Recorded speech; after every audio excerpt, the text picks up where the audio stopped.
Atheist host challenges Jonathan Roumie on live TV. His response leaves everyone speechless. Dear viewer, before we begin, take a moment to subscribe and make sure these stories find their way to you. The email arrived on an ordinary Tuesday morning, quietly slipping into Jonathan Roumie's inbox between a grocery store promotion and a reminder to renew his car insurance. At first glance, it seemed like just another interview request. He had grown used to those. But as his eyes traced the sender's name, his heartbeat faltered. It was from the production team of the Claire Benton Hour, one of the most watched secular talk shows in the country. A show known for its sharp, often skeptical interviews, where politicians, celebrities, and public thinkers were routinely challenged, sometimes cornered, under Claire's calm but piercing questions. Jonathan reread the invitation, his thumb hovering over the screen, as if expecting the words to rearrange themselves. They didn't. The message was clear. Claire wanted him on her show. Him, a man publicly known for his Christian faith, his role in The Chosen, his gentle yet unwavering commitment to portraying Jesus not just on screen, but in the quiet corners of his real life. The request felt weighty. It was rare for her show to feature someone so openly devoted to Christian belief. Rarer still to invite them without preconditions. The email was respectful, but there was an undercurrent, an unsaid promise of difficult questions, perhaps even confrontation. A familiar knot twisted in Jonathan's stomach. Was he ready? Could he carry the weight of such a public conversation without faltering, without misrepresenting the very faith he cherished? The thought alone was dizzying. He called Father Miguel. They met at the small parish garden, where the scent of lavender and damp earth welcomed them with the familiarity of a quiet sanctuary. Father Miguel, a man of simple words but profound wisdom, listened patiently as Jonathan poured out his apprehensions. "I'm afraid," Jonathan confessed, his voice barely rising above the soft rustling of leaves. "What if I stumble? What if I fail to defend what matters most?" Father Miguel smiled gently, the kind of smile that comes from decades of watching anxious souls wrestle with themselves. "Jonathan, this is not a battlefield. It's a vineyard. You are not going to war.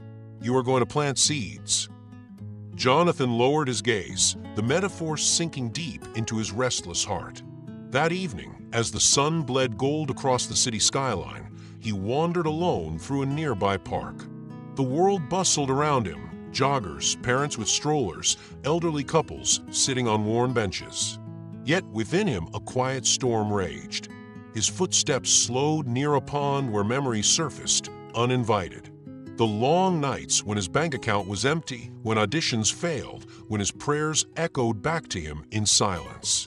The times he questioned if he had been abandoned. The nights he sat cross-legged on his apartment floor, pleading not for success, but simply for purpose. His sister, Emily, called that night. She always knew when his heart grew heavy. "I don't know if I'm the right person for this," he confessed, sitting on the edge of his bed, the weight of the upcoming interview pressing against his chest. "What if I can't carry this? What if I let people down?" Her voice, steady and warm, came through the phone like a bomb. "Jonathan, you don't have to be perfect. You just have to be honest. People aren't looking for flawless, they're looking for real." Later, as the city quieted, Jonathan knelt by his window and prayed, not for eloquence, not for strength, but simply for the grace to be an instrument of love. "Let me bring you with me, even in silence," he whispered. The interview was announced the next day. Social media exploded. His name trended. The spectrum of public opinion unfurled with predictable sharpness. Some lauded the courage of his appearance, others anticipated his failure, eager to see faith unraveled under scrutiny. Claire Benton prepared as meticulously as ever. Her questions were crafted with precision, some piercing, some quietly reflective. She was not seeking to humiliate him. That was never her way, but she had questions. Deep ones. Wounds she had not yet allowed herself to voice until now. Perhaps, she realized, she wanted to be surprised by his answers. Days slipped by, each one bringing Jonathan closer to the set where millions would watch, perhaps judge, perhaps dismiss. but the weight began to shift. One morning, while tidying an old bookshelf, he stumbled upon a weathered notebook, the one he had filled during his hardest years. Pages of raw prayers, scribbled verses, and desperate questions stared back at him. He flipped through the entries. "Lord, why won't you open a door? Lord, am I even seen?" Tears welled as he remembered the ache of those nights, the loneliness, the silence that had once terrified him. A friend, sensing his unease in the days leading up to the show, offered him a simple thought. Maybe you're not being sent there to win a debate. Maybe you're being sent to heal a soul. Jonathan carried those words with him, holding them closer than any rehearsed answer. He stopped preparing to defend his faith like armor. Instead, he prepared to listen, to hold space, to enter the studio not as a warrior, but as a guest willing to sit among questions. On the morning of the interview, he stood before his mirror, adjusting his jacket with hands that trembled only slightly now. He looked into his own eyes and whispered the words that would anchor him. "I go to serve, not to prove." And with that, he stepped out the door, not toward battle, but toward a quiet vineyard where questions bloomed and perhaps where seeds of grace were already waiting to be sown. The studio lights burned brightly, their heat pressing against Jonathan's skin as he sat beneath them, his back upright, hands resting carefully in his lap. The faint hum of cameras and shifting equipment filled the air, and though the audience was silent, their curiosity pulsed like a steady heartbeat in the room. Jonathan felt it, the delicate tension that always accompanied these moments. Not hostility, no, but expectation. The kind that leaves a weight in the air, as though everyone is waiting to see whether something will crack. Across from him sat Claire Benton, poised and calm, her signature notebook resting atop the sleek table that separated them. The studio, with its carefully chosen neutral tones and modern elegance, seemed deliberately designed to strip away distractions. Here only words mattered. Claire adjusted her glasses, her gaze steady but not unkind. She introduced Jonathan with measured respect, her voice weaving through the silence. She spoke of the chosen, of the role that had made him a household name, of how his portrayal of Jesus had resonated far beyond the boundaries of faith communities. But then her tone shifted just slightly as she posed her first question, simple on the surface, but heavy with layers. "Jonathan," she said, her voice soft yet precise, "after all you've seen, after everything, why do you still believe?" The question hung in the air, untouched, like a fragile glass ornament suspended between them. Jonathan didn't rush to fill the silence. He let it settle, breathing in the weight of it. The studio became painfully still, no shuffling from the crew, no coughs from the audience. Only waiting. He lowered his gaze for a moment, a faint, almost imperceptible smile curving at the edges of his mouth, as if he were briefly somewhere else. A memory, perhaps. When he finally looked up, his eyes were calm, steady, and somehow softened by time. "I believe," he began slowly, "because I remember who I was in the quiet places. Not on stages, not in interviews, but in the nights where no one was watching." His voice carried not as a defense, but as a story unfolding. "There were nights," he continued, "when I had no work, no direction, and I was hollow. I was the man who sat alone in his apartment, wondering if I was already forgotten." He paused, his fingertips gently brushing the edge of the table, as if steadying himself on the memory. "There was a night," Jonathan said, his voice dipping lower, "when I knelt on the cold wooden floor for the first time in years. And I didn't even know what I was asking for. I just said, 'If you see me, if you know I'm here, please.'"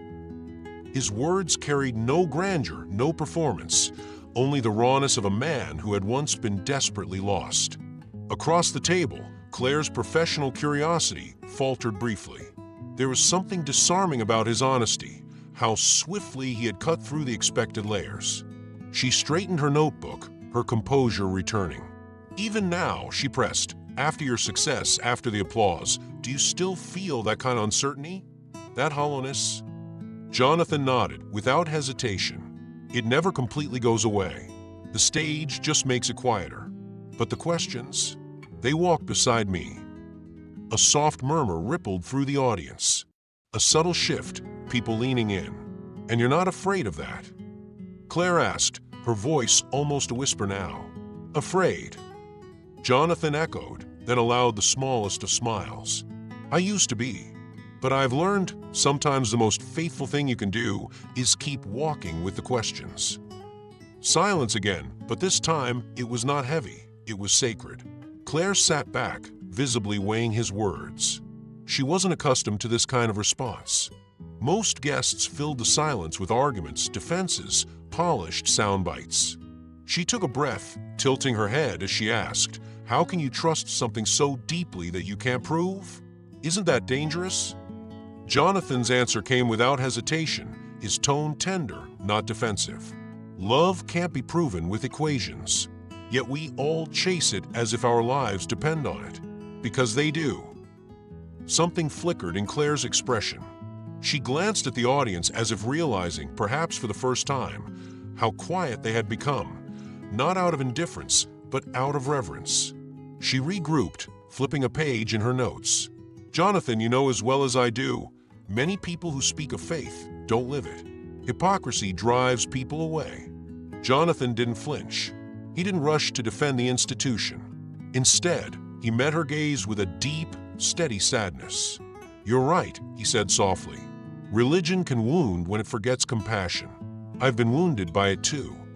He shared with gentle candor how early in his career, certain Christian circles judged him harshly for the roles he accepted, for the way he navigated his profession. There were times, he confessed, when I sat in the back of church, wondering if I even belonged there. Claire leaned forward, her pen forgotten in her hand. Why didn't you walk away? His answer was almost a whisper, but it cut straight through the studio. Because Christ never walked away from me. The weight of his words settled over them like a tender mantle. Claire held his gaze for a long moment, visibly moved in a way she wasn't prepared for. The show pressed on. There were other questions, other topics, but something irrevocable had already happened in that exchange. The cameras kept rolling, but Claire's careful distance had shifted, even if just slightly. When the program wrapped, as Jonathan gathered his notes and prepared to leave, one of the camera operators approached him quietly. My mom used to pray for me, the man said, his voice thick with memory. I hadn't thought about that in years until today. Jonathan offered him a quiet smile, his hand resting briefly on the man's shoulder. Some seeds, he realized, didn't need to be seen to know they were growing. The hours after the interview unfolded like ripples across a still lake. The quiet sincerity of Jonathan Roumie's words, his pauses, his confessions, his refusal to defend himself with sharp edges, had struck a chord that neither he nor Claire Benton could have anticipated. The video of their conversation spread quickly. Social media platforms buzzed with commentary, clips, and quotes. Some praised Jonathan's serene honesty. Others, predictably, dismissed him as naive or evasive. But amid the debates, something else took root, a rare collective hush. People paused to consider what had been said, what had been left unsaid, and the way Jonathan had allowed questions to linger without rushing to fill the silence. Even Claire, ever poised in front of the camera, admitted in a follow-up segment that something about the conversation had disarmed her. It was unexpected, she told her co-hosts, choosing her words carefully. He didn't try to win. He just stayed present. It made me think. Jonathan, for his part, returned home to find his inbox and physical mailbox overflowing. Some messages brimmed with gratitude, others with pointed challenges. But one letter, handwritten, slipped between the glossy press packets, caught his eye. It was from a young woman named Sophie. Her words trembled on the page, as if they had barely survived the courage it took to write them. She told him about her mother, how she used to sit by her bedside and read the Psalms when Sophie was still a child. How, after her mother's sudden death 2 years ago, Sophie had sealed her Bible shut and buried it in the back of her closet, convinced that faith was a fragile lie she could no longer hold. But something about Jonathan's quiet way of speaking, his refusal to pretend certainty, had moved her. For the first time in a long time, Sophie wrote, I wanted to reopen the book I've been avoiding. I wanted to believe that maybe God hadn't walked away from me. Jonathan read her words twice, then a third time, his fingers lingering on the creases of the letter. He felt the weight of her vulnerability pressing gently against his chest. This was why he had gone. He penned a reply that very night, his handwriting careful, as though he feared that rushing might somehow crush the sacred space she had opened. "Dear Sophie," he wrote, "thank you for trusting me with your story. I don't have easy answers, but I can tell you that even when you feel you've closed the door, God remains on the threshold, waiting, not with impatience, but with the tenderness of someone who knows how long healing can take. Look for the small signs. They are often the truest." Weeks passed quietly. The hum of public attention began to soften, though Jonathan continued to receive the occasional letter, each one a window into someone's private ache. Then another envelope arrived. It was from Sophie again. Her handwriting was a little steadier this time. She told him she had begun attending a small community church near her apartment, not to believe perfectly, but to begin searching again. "I sit in the back," she confessed, "but sometimes I sing along." Jonathan folded the letter carefully and placed it in the worn leather notebook where he kept his most personal prayers. That evening, he visited Father Miguel, and over coffee in the dim, comforting light of the rectory kitchen, he shared Sophie's journey. Tears, quiet and unobtrusive, gathered in Jonathan's eyes. "She doesn't even know," he whispered, "but she's teaching me what faith looks like." Father Miguel smiled knowingly. Perhaps the Real ministry, Jonathan, is to walk gently with those who are learning to walk again. Meanwhile, Claire reached out to Jonathan once more, but this time, not for a televised debate. She invited him to meet at a quiet cafe tucked away from the city's noise, away from the cameras, away from the curated audience. When he arrived, she was already seated at a small table by the window, her notebook conspicuously absent. "Thank you for coming," she said, her voice softer than he had remembered. I wanted to talk without the script." Jonathan nodded, easing into the chair opposite her, sensing that this meeting was not about public discourse, it was about something tender and unfinished. "Do you ever get tired?" Claire asked after a pause. "Of being him, of carrying everyone's expectations about what you should say, what you should be." Jonathan's gaze drifted to the street outside, to the ordinary pulse of life beyond the glass. "Yes," he admitted. "Sometimes I wish I could just disappear, be someone anonymous for a while. Just Jonathan, not the face people expect to speak for faith." Claire's lips curved into a faint, bittersweet smile. "I know that weight. I've spent years being the cynical journalist. It's like a jacket you can't take off, even when you're home." Their shared weariness bridged the space between them in an instant. For a moment, the roles they wore in public, believer and skeptic, fell away, leaving only two people trying, in their own fragile ways, to navigate the weight of expectation. "My biggest fear," Jonathan confessed, "is not failing. It's hardening, becoming someone who stops listening because the criticism is too loud." Claire studied him, the honesty in his words softening something in her. "That's a beautiful fear to have," she murmured. "It means your heart's still open." They talked for hours, their conversation weaving between faith, doubt, childhood memories, and the odd, sometimes lonely privilege of being visible. Before they parted, Jonathan reached into his bag and offered her a small, weathered book. Letters from the desert, the spine creased from years of his own reading. Inside, he had written a simple dedication. "For Claire, may you always find grace in the spaces between certainty." She accepted it with quiet gratitude, her thumb brushing over the softened cover. "Maybe I'll read it," she said, her voice thoughtful, her walls noticeably thinner.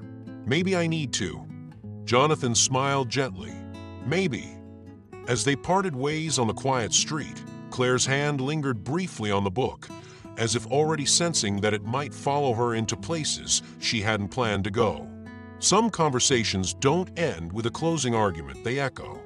And Jonathan knew, as he walked away that evening, that the real work of faith often begins in those lingering echoes. The book sat on Claire Benton's nightstand for days before she dared to open it. Its spine, softened from years of Jonathan's handling, called to her quietly in the evenings when the noise of the world had settled. Letters from the Desert. A curious title, she thought, both distant and intimate. When she finally opened it, she expected to find lofty theological arguments or prescriptive religious lessons. But the pages greeted her with something else, letters carved in a language of silence, doubt, surrender. Stories of men and women who chose solitude not to escape the world, but to listen for something beneath it. The kind of listening that Claire had long forgotten. As she read, fragments of her childhood stirred, visits to a modest church with her grandmother, the faint scent of beeswax candles, her tiny hand tucked into the worn softness of her grandmother's palm. She remembered the hymns, the way her voice had once soared without hesitation. She remembered believing without questions. That was before life fractured her certainty, before she constructed the careful walls of reason and skepticism that now defined her. She closed the book gently, her hand resting on its cover longer than necessary. Something within her, a door she hadn't realized she'd bolted, shifted ever so slightly. Days later, a formal invitation arrived for Jonathan. A prestigious panel on spirituality in the modern age, set to be broadcast live, had requested his participation. Claire, as the moderator, would lead the discussion. Unlike their first encounter, this time the platform was intentionally pluralistic, a mix of theologians, philosophers, and outspoken critics of religion.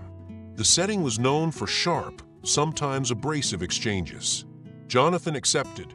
When the evening of the panel arrived, the venue buzzed with anticipation.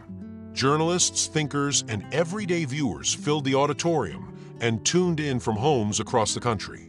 The air hummed with the tension of competing ideologies. Claire welcomed the audience with her signature poise, but there was something different in her tonight, a softness that lingered just beneath her polished exterior. She introduced the panelists, carefully presenting each with balance and dignity. When she turned to Jonathan, her introduction was not one of titles or roles. "Tonight," she said, her gaze steady on him, "we welcome a man who has taught us that sincerity often speaks louder than certainty." The discussion began. The conversation quickly grew intense as one of the panelists, a well-known critic of institutional religion, denounced the church's historical failures, its scandals, its hypocrisies. His words were sharp, his tone relentless. Jonathan listened, never interrupting, his hands gently folded in his lap. When the moment came for his response, he did not rush to defend. "I don't deny the wounds," Jonathan said softly. "They are real. They've pushed many away. Sometimes I've felt them, too." The auditorium fell silent. "My faith," he continued, "wasn't salvaged by grand cathedrals or flawless leaders. It was saved by the small, unnoticed kindnesses. A friend who stayed when I had nothing. A stranger who prayed for me without knowing my name. It was saved by ordinary people who loved extraordinarily well." His voice, calm but resonant, filled the space, not as a defense, but as a confession. Claire's brow furrowed thoughtfully. She leaned forward, her voice gently pressing. "But didn't you ever want to walk away? Didn't you ever feel so disillusioned that you thought about leaving it all behind?" Jonathan paused, the weight of the question settling into his chest. "There was a night," he said quietly, "when I decided to pray one last time before giving up. I was exhausted, not just by the world, but by myself. I whispered, 'If you're there, I won't ask you to fix anything. I just need to know you see me.'" His voice faltered for a breath, then steadied. And in the silence of that room, I felt held. I can't explain it in arguments or proofs. But I wasn't alone, and that was enough to stay. A hush enveloped the room. For once, no one interrupted, no one hurried to fill the quiet. Claire's throat tightened unexpectedly.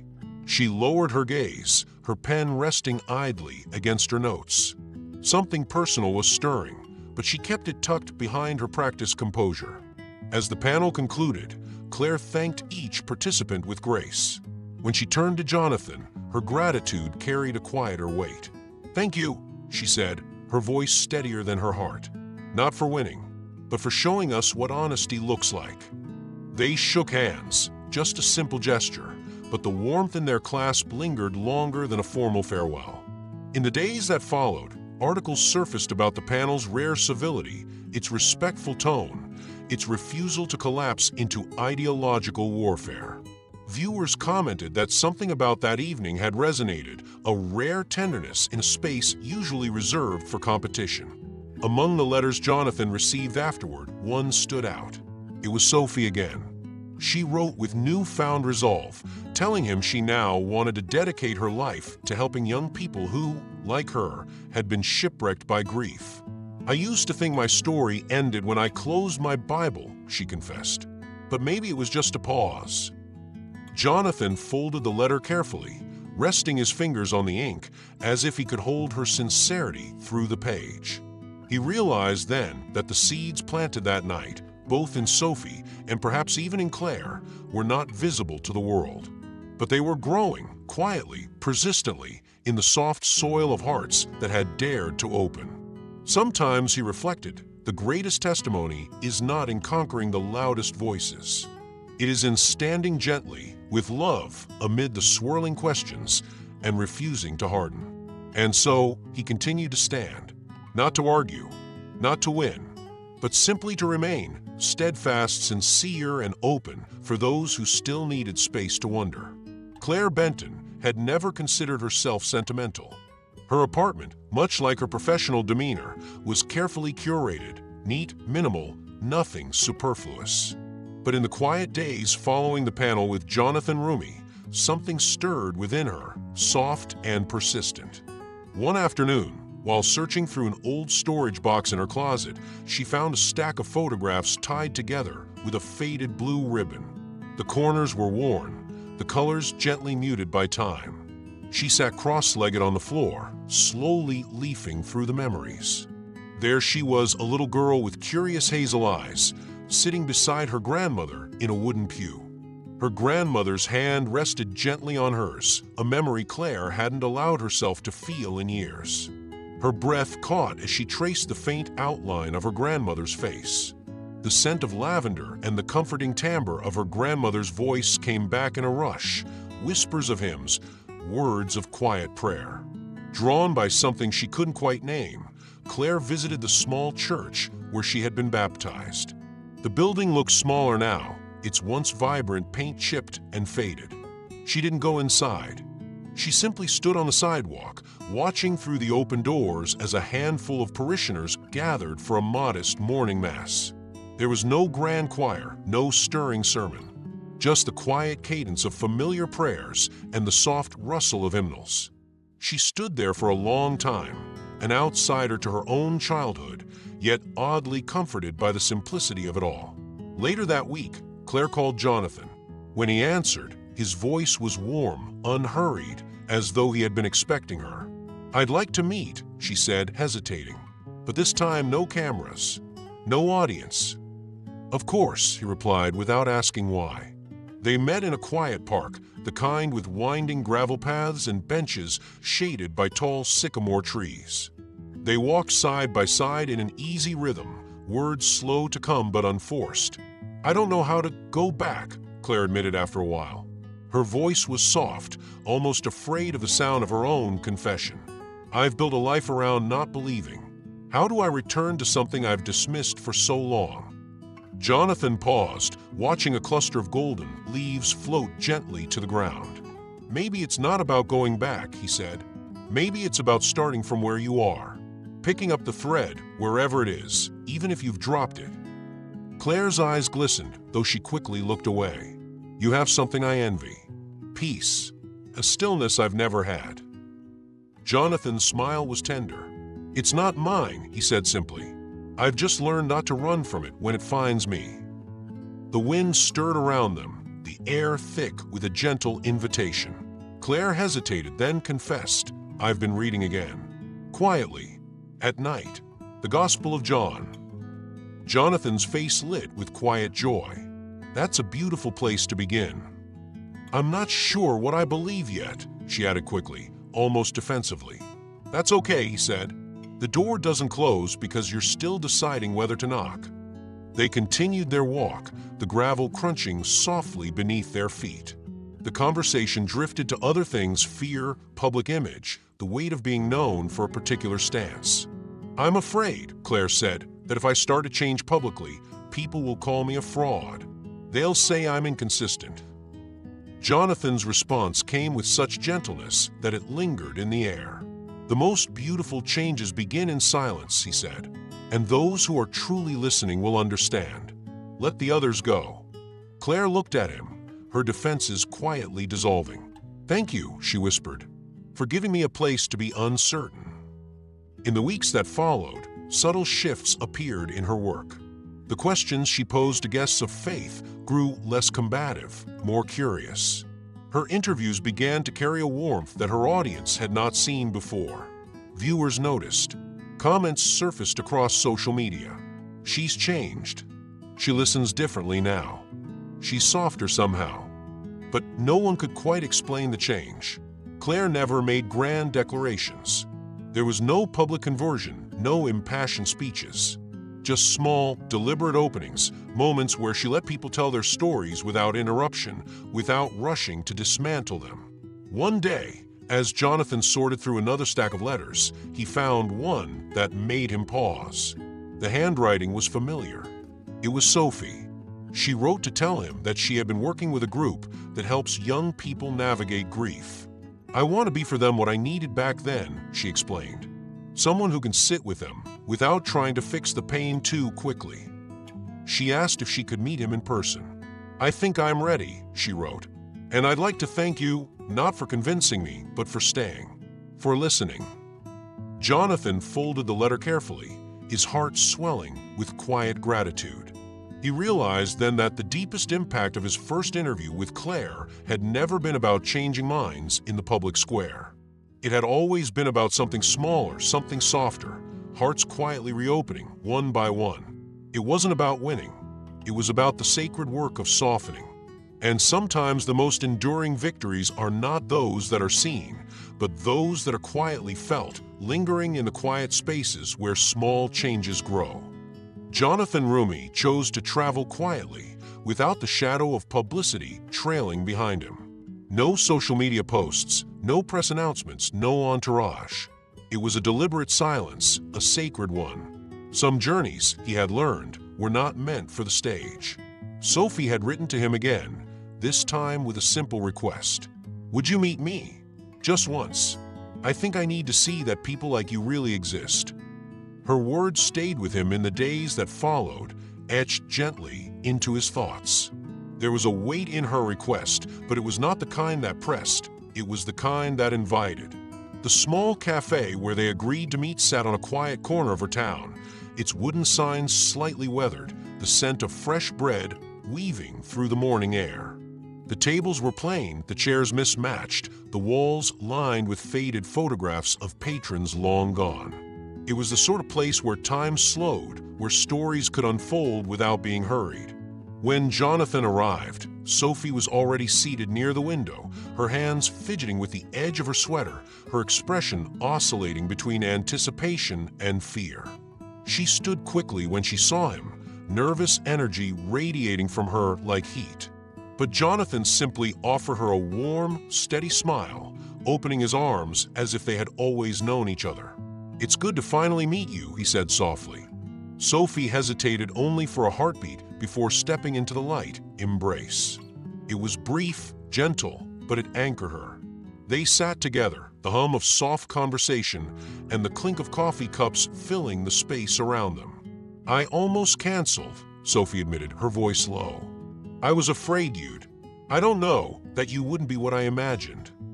Jonathan chuckled quietly. "I'm glad you came. I can promise you I'm nothing more than myself." She looked down at her hands, gathering the courage to continue. "When I first watched your interview, I didn't expect anything. I thought you'd try to convince people like most do. But you didn't. You left space for me to feel. You left space for me to return." Jonathan listened, never rushing her, valuing the rhythm of her pauses, the way her voice faltered and found itself again. "My mother was everything to me," Sophie continued, tears forming but not yet falling. "When she died, I was angry, not just at the world but at God. I felt betrayed, like he had broken something sacred between us. She clenched her hands briefly. So I'd built walls, big ones. I didn't want anyone telling me to forgive, to move on, to pray. I wanted to be unreachable. Jonathan's gaze never wavered, his attention offering her a safe harbor. But when you spoke about your own doubts, about how sometimes you still feel them, it startled me. It comforted me more than I can explain. Sophie's voice broke, and she quickly wiped a tear away. You didn't pretend to have answers. Because I don't, Jonathan said gently. I've just learned that faith isn't about collecting perfect answers. Sometimes it's about holding on to a thread that seems too thin, too fragile, but somehow it doesn't break. Sophie nodded, the weight in her chest loosening. That's how it feels. Like a thread. Barely there, but still there. They spoke for over an hour, weaving through grief, memory, and the quiet places where faith breathes unnoticed.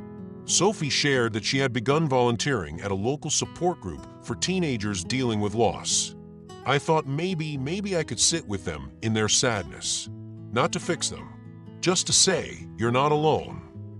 Jonathan's smile deepened, his heart swelling with a quiet joy. You don't know how powerful that is, he said. Your story, your willingness to remain with them, might open doors that words alone never could. He paused, then added softly, sometimes the ones who walk through darkness are the best companions for others still finding their way. After their coffee had long gone cold, Sophie asked if he would walk with her to a nearby square, a place she used to visit with her mother. They strolled through narrow streets until they reached a small, sunlit plaza. In the center stood a simple wooden bench, worn but sturdy. This was her favorite spot, Sophie said, kneeling briefly to place a small white flower on the bench's edge. It was an ordinary gesture, but carried the weight of 1,000 unsaid goodbyes. Jonathan said nothing. He simply stood nearby, his silence offering her more comfort than words ever could.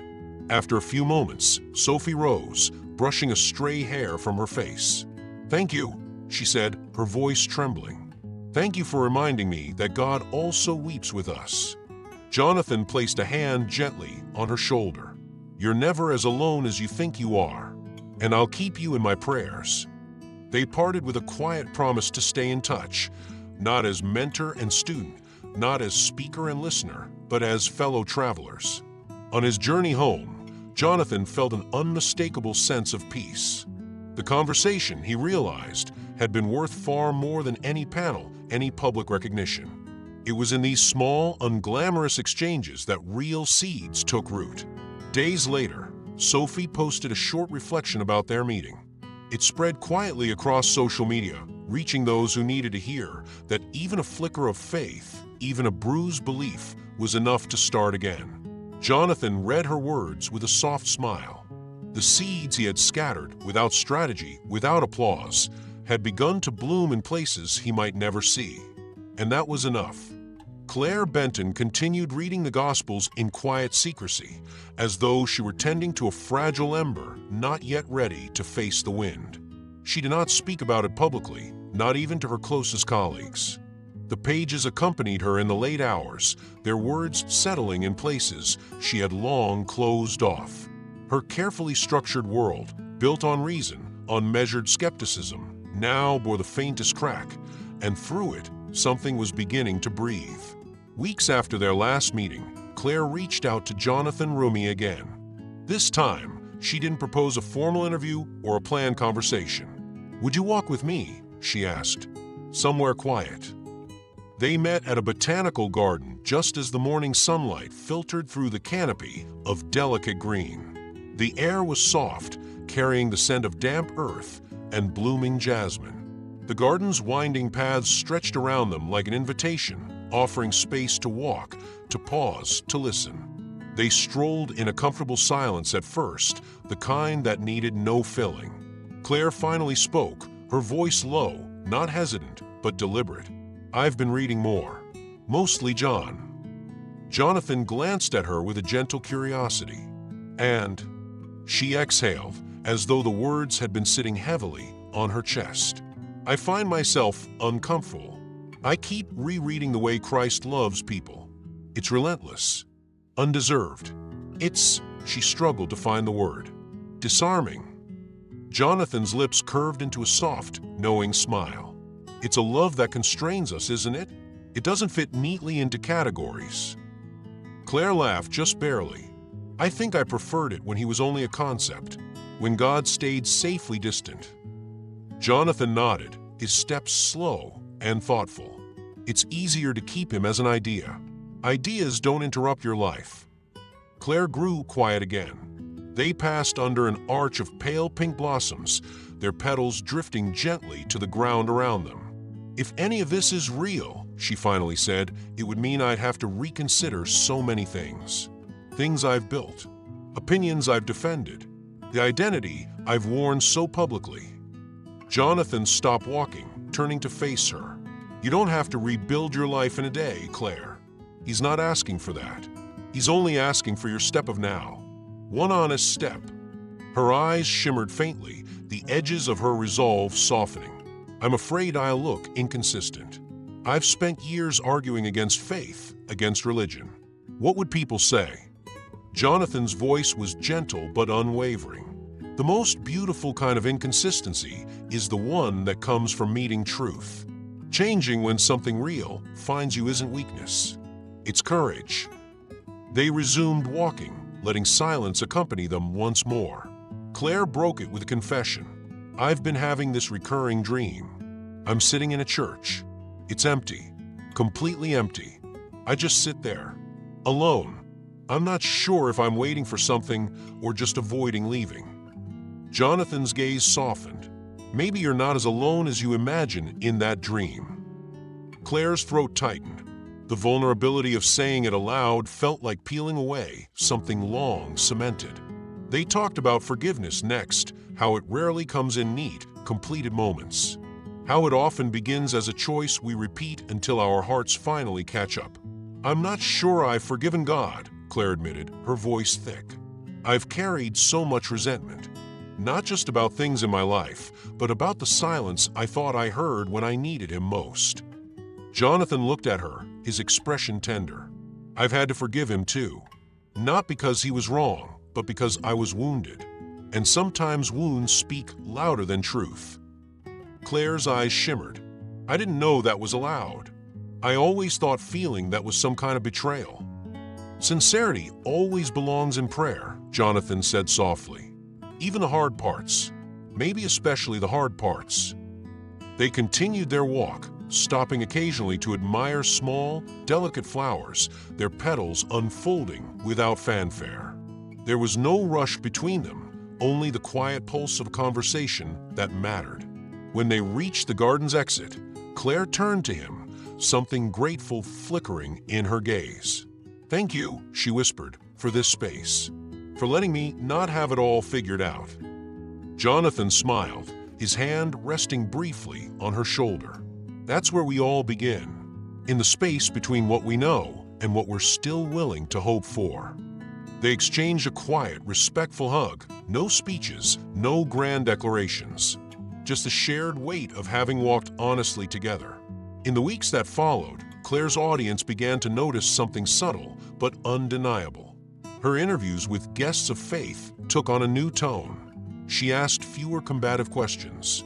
She allowed longer pauses. She listened not to deconstruct, but to understand. Comments appeared beneath her videos. She seems different lately. She's gentler now. There's a softness I can't quite explain. Claire never made a public statement. She never offered a sweeping conclusion. The changes were not loud. They lived in her pauses, in the questions she allowed to linger, in the way she now seemed to make space for stories to unfold without interruption. Jonathan watched from afar, his heart quietly grateful. He understood that the most meaningful transformations rarely announce themselves. They grow quietly in the spaces where words fall away and honesty is allowed to breathe. In Claire, something had begun to bloom, and in the space between the words, seeds continued to flourish.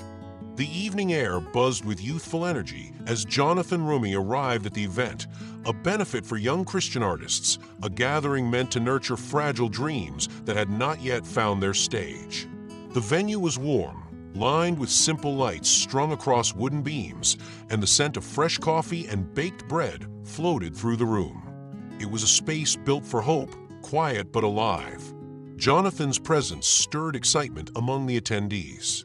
They knew him as the man who had portrayed Jesus to millions, but tonight he came as something else, an ordinary man carrying a story of doors that once remained stubbornly closed. When he took the small stage, his voice didn't reach for grandeur. He spoke as if to one heart at a time. "I spent many years waiting," he began, his eyes settling gently on the crowd. Waiting for the phone to ring, for the role to come, for the breakthrough that always seemed to belong to someone else. The room quieted, the casual hum dissolving as his honesty filled the space.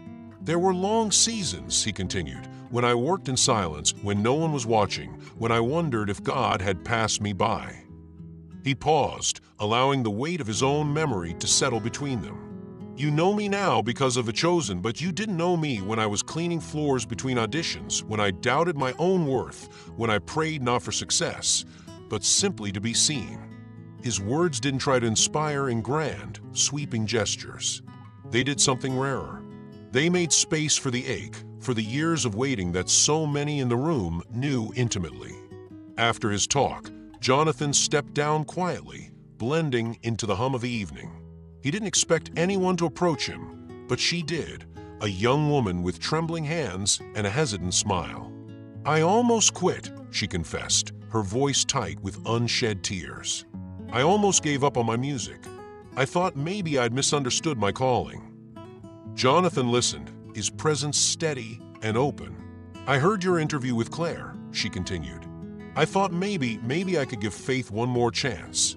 Maybe I didn't have to have it all figured out." Her words struck him, not because they were grand, but because they echoed the tender ripple he had come to recognize. That conversation with Claire had stretched far beyond the studio. It had walked quietly into hearts he would never meet, into places his voice alone could not have reached. Backstage, a few of the producers from Claire's talk show found him, offering quiet congratulations. They thanked him, not for winning an argument, but for the way he had held the conversation with grace and patience. "We didn't expect it to resonate like it did," one of them admitted. "You changed the tone." Later that week, Jonathan received a letter from Claire.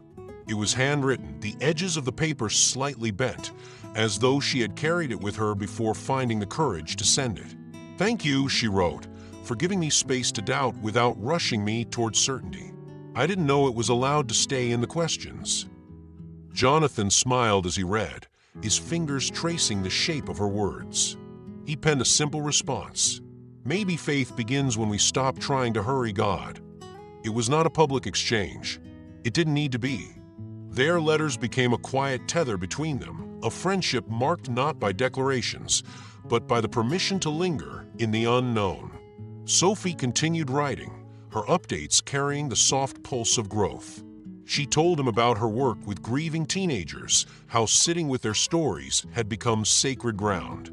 One of them, she wrote, told me that after hearing about my mother, he felt like maybe God understood his pain too. He said, "If God can understand yours, maybe he can understand mine." Jonathan folded the letter carefully, his heart catching on that simple, sacred sentence. He placed it among the few keepsakes he guarded most. The ripple continued. On social media, the conversations between faith and doubt, sparked months ago by his first televised meeting with Claire, kept resurfacing. People noted the respectful tone, the absence of combativeness. One journalist, in a widely shared article, wrote, "Finally, a space where questions aren't treated as threats." Jonathan read that line more than once, letting it settle in his chest.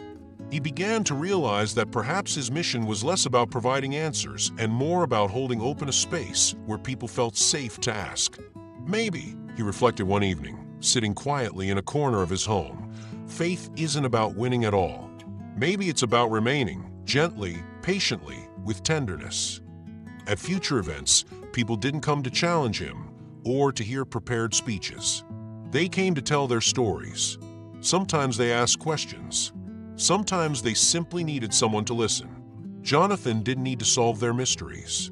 He understood now that the most profound impact often happened not in grand arenas, but in whispered moments, in discreet encounters, in the soft folding of letters passed quietly between two souls. He no longer chased stages. He cherished benches in parks, tables in cafes, the quiet corners where hearts unfolded without pretense. And as the echoes continued, he found that the seeds sown in silence often bloomed in places where the spotlight would never reach. And that, he realized, was more than enough. The small church stood quietly at the corner of Claire Benton's memory, a building she had passed countless times but rarely dared enter. On this morning, however, her steps felt lighter, as though her body moved ahead of her mind, carrying her towards something she was no longer afraid to touch. The wooden doors creaked softly as she pushed them open. The scent of aged wood and melted wax filled her senses, stirring fragments of childhood she had tried to bury. Sunlight filtered through the stained glass windows, casting soft patterns across the empty pews. It was quiet but not hollow. Claire walked slowly to the front, where a simple rack of votive candles stood. She hesitated, her hand lingering over the matchbox as though waiting for permission. Then, with a gentle breath, she struck the match and lit a single candle, her silent offering to her grandmother, the woman who had once anchored her in faith. She didn't know what to pray. Words felt foreign, distant. So she simply sat in the third pew, her hands folded loosely in her lap, allowing her heart to sit open, vulnerable, without a script. That's when she noticed the woman beside her. Elderly, with soft eyes and hands that trembled slightly as they rested on her lap. Claire hadn't heard her arrive. The woman smiled, her voice a gentle whisper. "You don't need pretty words, dear. He's already listening." Claire's throat tightened, the unexpected kindness cutting through her guarded composure. She nodded, blinking quickly, but no words came. Perhaps that was the point. When she returned home, she found herself writing to Jonathan. It wasn't a brief note this time. It was a long, meandering letter filled with honest confessions with careful hesitations. She told him about the church visit, about the candle, about the woman who spoke into her silence. "I've started talking to God," she wrote, in my own faltering way. "I don't know if it's right. I don't even know if I believe the words as I say them. But I'm trying." Jonathan's reply arrived days later, his handwriting familiar now, steady and warm. "The first steps," he wrote, "are almost always timid, but he walks at our pace. There's no hurry in him." Claire reread his words several times, pressing her fingers to the edges of the paper as though it carried more weight than ink and fiber. Inspired by the quiet stirrings in her own journey, she decided to record a special episode of her talk show, one that wouldn't aim to challenge or dissect, but to listen. She invited guests from different spiritual traditions, including Christians, to share not debates, but personal stories. She wanted to create a space where faith could breathe without being forced to defend itself. When the episode aired, it resonated deeply. Viewers across ideological lines praised its rare gentleness, its willingness to hold space for questions without rushing toward conclusions. It became a quiet landmark, a televised conversation that honored both doubt and belief with equal dignity. Jonathan watched the broadcast from his home, a soft smile resting on his face. He could see the seeds blooming now, not through grand conversions, but through softened tones, through open windows in hearts that had long been sealed shut. Claire later wrote to him, "I never imagined that a single hour, our first meeting, could open so many windows inside me." The ripples continued elsewhere. Sophie, growing steadily in her own journey, began to organize a local support group for grieving young people. She wanted to offer what she had once needed, a place where sorrow wasn't hurried, where faith could be whispered rather than declared. In one of her letters to Jonathan, she shared a moment that stayed with him. "A boy in the group told me, after hearing about my mother, 'So God understands my sadness too.'" Jonathan read those words over and over, committing them to memory as though they were sacred. He understood now more than ever that the most profound ministry rarely happens in pulpits or panels. It happens in these tender moments, in letters, in lingering questions, in the courage to remain near. Social media continued to echo the impact of his public conversations with Claire. People spoke of how rare it was to see such respectful exchanges about faith, where no one needed to win, and where asking was treated as an act of courage rather than rebellion. A journalist captured it perfectly. At last, a space where questions are not treated as threats.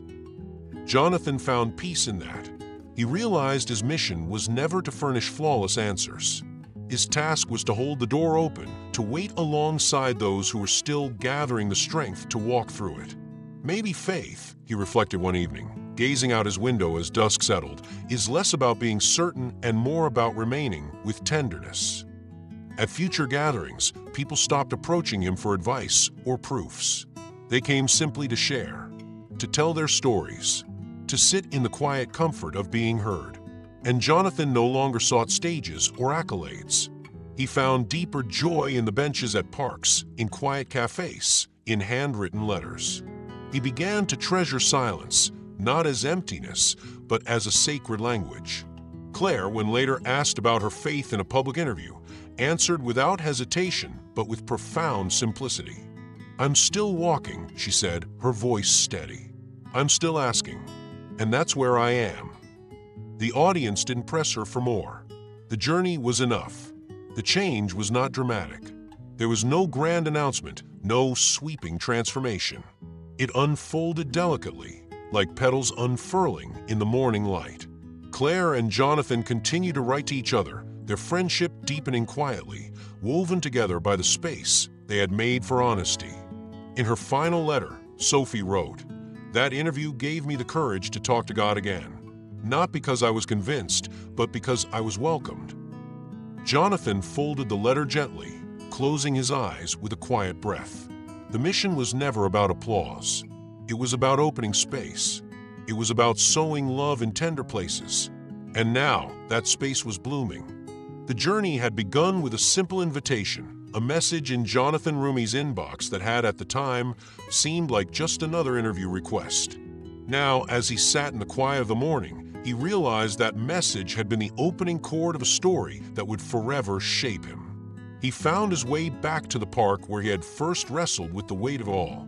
The same bench, the same gravel path, the same canopy of trees that had sheltered his trembling prayer.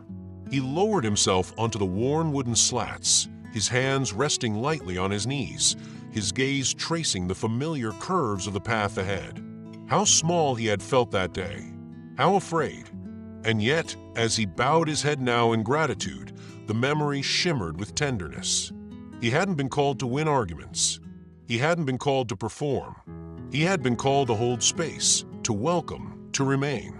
A soft rustle drew his attention. A woman, perhaps in her late 60s, approached him with a hesitant smile, clutching a small leather-bound Bible in her hands. "Excuse me," she began, her voice gentle, almost apologetic. "You're Jonathan Roumie, aren't you?" He nodded with warmth, his posture relaxed, his heart open.